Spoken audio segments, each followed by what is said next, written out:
S Rajani ಅವರೇ, GST ಇನ್ನೇನು ರಿಲೀಸಿಗೆ ready ಆಗಿದೆ. November 28 ಬರ್ತಾ ಇದೆ. ಸೊ ಟ್ರೈಲರು, ಸಾಂಗ್ಸು ಈಗಾಗಲೇ ಸೂಪರ್ ಹಿಟ್ ಆಗ್ತಾ ಇದೆ.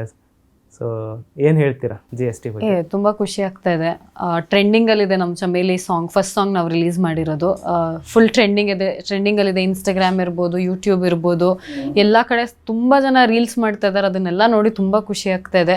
ಚಿಕ್ಕ ಮಕ್ಕಳಿಂದ ಹಿಡಿದು ದೊಡ್ಡವ್ರ ತನಕನೂ ರೀಲ್ಸ್ ಮಾಡ್ತಾ ಇದ್ದಾರೆ. ಸೊ ತುಂಬ ಖುಷಿ ಆಗುತ್ತೆ ನೋಡಿ. ಓಕೆ, GST ಸಿನಿಮಾದಲ್ಲಿ ನಿಮ್ಮ ಒಂದು ಪಾತ್ರ ಯಾವ ರೀತಿ ಇರುತ್ತೆ ಅಂತ? GSTಲಿ ನನ್ನ ಪಾತ್ರದ ಹೆಸರು ನಿಧಿ ಅಂತ. ಪಾತ್ರ ತುಂಬ ಚೆನ್ನಾಗಿದೆ. ಇನ್ನು ಮಿಕ್ಕಿದ ಡೀಟೇಲ್ಸ್ ಎಲ್ಲ ಗೋ C in theatre, that is GST. So ತುಂಬ ಒಂದು ಬಬ್ಲಿ ಗರ್ಲ್ ಕ್ಯಾರೆಕ್ಟರ್ ನಂದು. ತುಂಬ ಜನಕ್ಕೆ ಕನೆಕ್ಟ್ ಆಗೋವಂಥ ಒಂದು ಕ್ಯಾರೆಕ್ಟರ್. ಪ್ಲಸ್ ಅದು ಅಲ್ಲದೆ ನನ್ನ ಕ್ಯಾರೆಕ್ಟರ್ನ ಡಿಫ್ರೆಂಟ್ ಶೇಡ್ಸಲ್ಲಿ ಕೂಡ ತೋರಿಸಿದ್ದಾರೆ. ಓಕೆ, ಇದಕ್ಕಿಂತ ಮುಂಚೆ ಮಾಡಿದ ಸಿನಿಮಾಕ್ಕೂ ಈ ಒಂದು ಸಿನಿಮಾದ ಪಾತ್ರಕ್ಕೂ ಯಾವ ರೀತಿಯಾಗಿ ಡಿಫ್ರೆನ್ಸ್ ಅನಿಸುತ್ತೆ? ಹೇಗೆ ಭಿನ್ನವಾಗಿದೆ ಅಂತ? ಸೊ ಜನ ಅನ್ಕೊಂಡ್ಬಿಟ್ಟಿದ್ದಾರೆ ನಾನು ಬರೀ ದೆವ್ವದ ಸಿನಿಮಾನೇ ಮಾಡ್ತಾ ಇರ್ತೀನಿ ಅಂತ. ಬಿಕಾಸ್ ನನ್ನ ಪ್ರಿವಿಯಸ್ ಸಿನಿಮಾ ಚೂಮಂತರ್ ಅಂತ ಬಂತು, ಕಮರಟ್ಟು ಅಂತ ಬಂತು. ಸೊ ಅದರಲ್ಲೆಲ್ಲ ಒಂದು ಸ್ವಲ್ಪ ಏನಂತಾರೆ ಹಾರರ್ ಥ್ರಿಲ್ಲರೇ ಇರೋದು.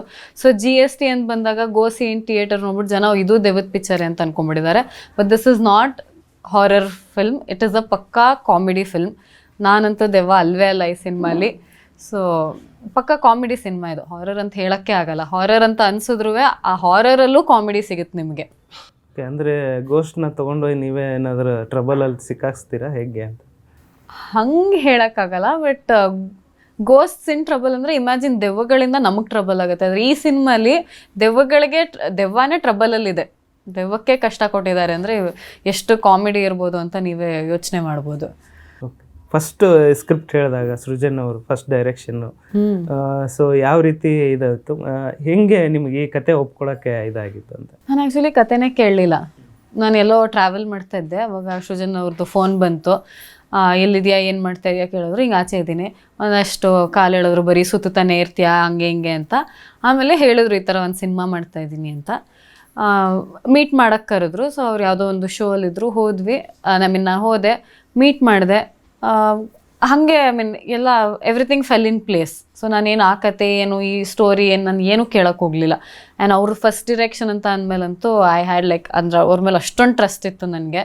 ದಟ್ ತುಂಬ ಚೆನ್ನಾಗಿ ಮಾಡ್ತಾರೆ ಅಂತ. ಅದು ಅಲ್ಲದೆ ಇದು ಅವ್ರದ್ದು ಡ್ರೀಮಲ್ಲಿ ಬಂದಿರೋ ಅಂಥ ಒಂದು ಸ್ಟೋರಿ. ಸೊ ತುಂಬ ಖುಷಿಪಟ್ಟೆ ನಾನು ಒಪ್ಕೊಂಡೆ. ಐ ವಾಸ್ ವೆರಿ ಕಾನ್ಫಿಡೆಂಟ್ ಮಾಡಿದ್ರೆ ಚೆನ್ನಾಗೇ ಮಾಡಿರ್ತಾರೆ ಅಂತ. ಹೇಗೆ ಫಸ್ಟ್ ಡೈರೆಕ್ಷನ್ ಹೇಗೆ ಮಾಡ್ತಾಯಿದ್ರು, ಏನು ಅನ್ನಿಸ್ತಾ ಇತ್ತು ನಿಮಗೆ? ವೆರಿ ಏನಂತಾರೆ, ಈಸ್ ವೆರಿ ಟ್ಯಾಲೆಂಟೆಡ್ ಅಂತಲೇ ಹೇಳ್ಬೋದು. It's not easy. ಆ್ಯಕ್ಟಿಂಗು ಮಾಡಿ ಡೈರೆಕ್ಷನ್ನು ಮಾಡೋದು ಇಸ್ ನಾಟ್ ಈಸಿ ಟಾಸ್ಕ್. ಅದರಲ್ಲೂ ಸ್ಪೆಷಲಿ ನಮ್ಮ ಸಿನಿಮಾಲಂತೂ ಈಗ ಹೀರೋ ಹೀರೋಯಿನ್ ಒಂದು 4 ಆರ್ಟಿಸ್ಟ್ ಇದ್ದರೆ ಅದೊಂಥರ. ಎಷ್ಟು ಜನ ಆರ್ಟಿಸ್ಟ್ ಇದ್ದಾರೆ ಅಂತ ಅಂದರೆ ಪಾಪ ಕೆಲವೊಂದು ಸತಿ ಅವ್ರಿಗೆ ಐ ಥಿಂಕ್ ಹೆಸರೇ ಮರ್ತೋಗ್ತಿತ್ತು, ಯಾರು ಏನು ಮಾಡ್ತಿದ್ದಾರೆ ಅನ್ನೋದೇ ಮರ್ತೋಗ್ತಿತ್ತು.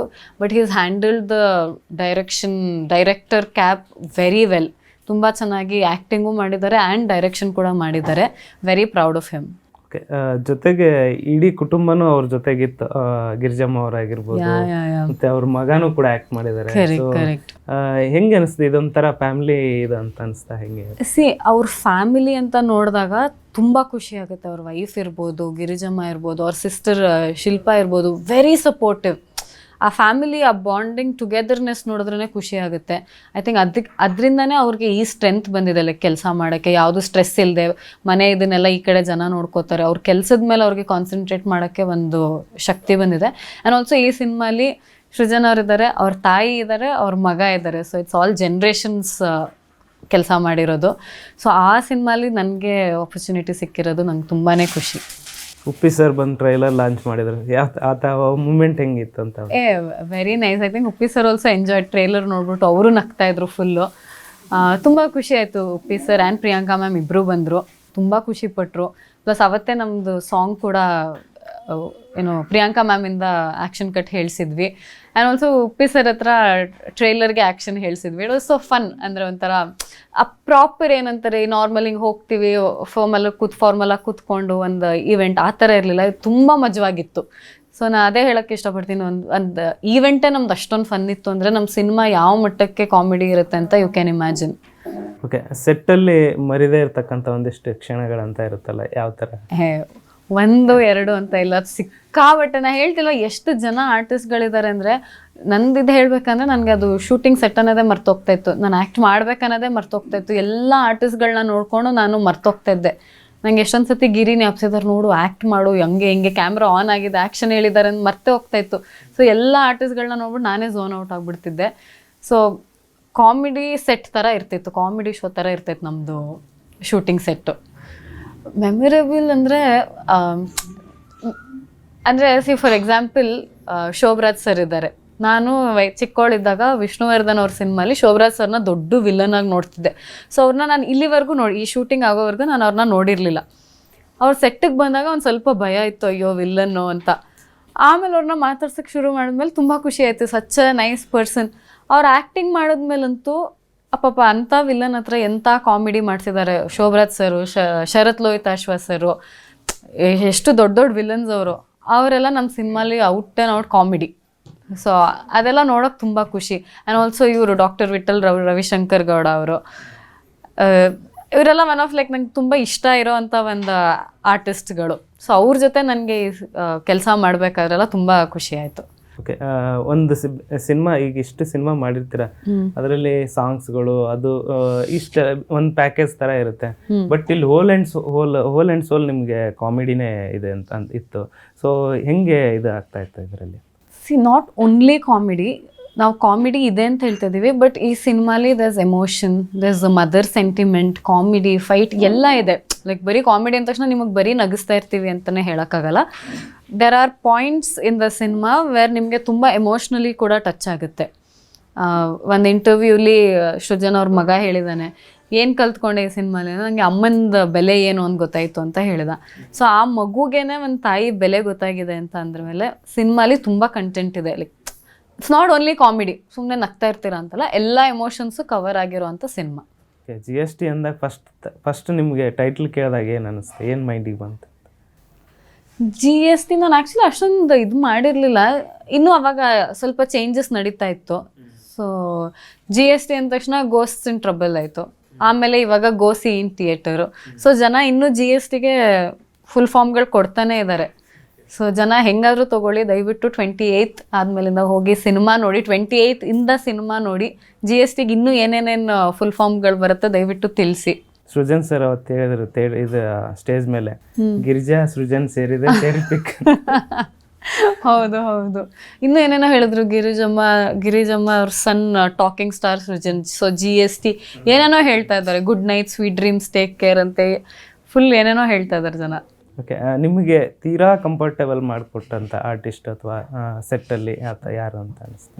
ಎವ್ರಿಬಡಿ ಆ ಥರ ಯಾರು ಯಾವತ್ತೂ ಅನ್ಕಂಫರ್ಟಬಲ್ ಫೀಲ್ ಮಾಡಲಿಲ್ಲ. ಬಿಕಾಸ್ ಸೃಜನ್ ನಂಗೆ ಅವ್ರು ಗೊತ್ತು, ಅವ್ರ ಫ್ಯಾಮಿಲಿ ಎಲ್ಲ ಗೊತ್ತು. ಸೊ ಅವ್ರು ಸೃಜನ್ ಅಂದರೆ it's like family.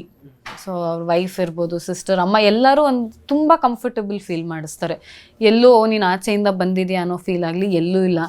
And also ಗಿರಿ ಅವರಿದ್ದಾರೆ, ಗಿರೀಶ್ ಅವರು ನನಗೆ ಸುಮಾರು ವರ್ಷದಿಂದ ಗೊತ್ತು. ಸೊ ನಾವೆಲ್ಲ ಒಟ್ಟಿಗೆನೇ ಇದ್ದೀವಿ. ಪ್ಲಸ್ ಅದು ಅಲ್ಲದೆ ಈ ಸತಿ ನಂಗೆ ಹೊಸಬ್ರಾಗಿ Sundar sir, Veena ma'am, everybody like ತುಂಬ ಎಲ್ಲೂ ನನಗೆ ಆಚೆಯಿಂದ ಬಂದಿರೋಳಿಗೆ ಏನು ಫೀಲ್ ಮಾಡಿದೆ, ವೆರಿ ಕಂಫರ್ಟಬಲ್. ಓಕೆ, ಸಿನಿಮಾ ನೋಡಿದ್ರೆ ಅಥವಾ ಥಿಯೇಟ್ರಲ್ಲೇ ಫಸ್ಟ್ ಡೇ ನೋಡ್ಬೇಕಂತ ಕಾಯ್ತಾ ಇದ್ರೆ? ನೋಡಿದ್ದೀನಿ, ರಫ್ ಕಾಪಿ ನೋಡಿದ್ದೀನಿ. ಬಟ್ ಅದಾದಮೇಲೂ ತುಂಬ ಚೇಂಜಸ್ ಆಗಿದೆ ಅಂತ ಹೇಳಿದ್ದಾರೆ. ಸೊ ಇನ್ನು ಫೈನಲ್ನ ಜನದ ಜೊತೆನೇ ಫಸ್ಟ್ ಡೇ ಫಸ್ಟ್ ಶೋ ಕೂತ್ಕೊಂಡು ನೋಡ್ಬೇಕಂತ ಅಂದ್ಕೊಂಡಿದ್ದೀನಿ. ಓಕೆ, GST ಎಷ್ಟು ಸ್ಪೆಷಲ್ ಸಿನಿಮಾನ ಥಿಯೇಟ್ರಲ್ಲೇ ಯಾಕೆ ನೋಡಬೇಕು ಅನ್ನೋದು ನೀವು ಹೇಳ್ತೀರಾ? ಎವ್ರಿ ಸಿನಿಮಾ ಇಸ್ ಸ್ಪೆಷಲ್, ಆಯಿತಾ. ಎಲ್ಲರದು ಹಾರ್ಡ್ ವರ್ಕ್ ಎಷ್ಟಿರುತ್ತೆ ಒಂದು ಸಿನಿಮಾ. ನಾವು ಹೋಗಿ ಚೆನ್ನಾಗಿಲ್ಲ ಅಂತ ಹೇಳ್ಬೋದು, ಅಥವಾ ನಾವು ಸಿನಿಮಾಗೆ ಥಿಯೇಟರ್ಗೆ ಹೋಗ್ದೇ ಇರ್ಬೋದು. ಬಟ್ ಐ ರಿಕ್ವೆಸ್ಟ್ ಎವ್ರಿಬಡಿ, ದಯವಿಟ್ಟು ಥಿಯೇಟರ್ಗೆ ಬಂದು ಸಿನಿಮಾ ನೋಡಿ. ಎಷ್ಟೋ ಜನ ಆರ್ಟಿಸ್ಟ್ದು ಟ್ಯಾಲೆಂಟ್ನ ನೀವು ಹೆಲ್ಪ್ ಮಾಡ್ದಂಗೆ ಆಗುತ್ತೆ, ಸೇವ್ ಮಾಡ್ದಂಗೆ ಆಗುತ್ತೆ. ಪ್ರೊಡ್ಯೂಸರ್ ಆಗಲಿ, ಡಿರೆಕ್ಟರ್ ಆಗಲಿ, ಟ್ಯಾಲೆಂಟ್ನ ನೀವು ಬೆಳೆಸ್ದಂಗೆ ಆಗುತ್ತೆ. ಐ ನೋ ಟಿ ವಿಲೇ ಬಂದುಬಿಡುತ್ತೆ ಈಸಿ ಅಂತ, ಬಟ್ ಆ ಥಿಯೇಟರ್ಗೆ ಹೋಗಿ ಎಕ್ಸ್ಪೀರಿಯನ್ಸ್ ಮಾಡೋದು is a very different experience. I think ಎಲ್ಲರೂ ಬರಬೇಕು.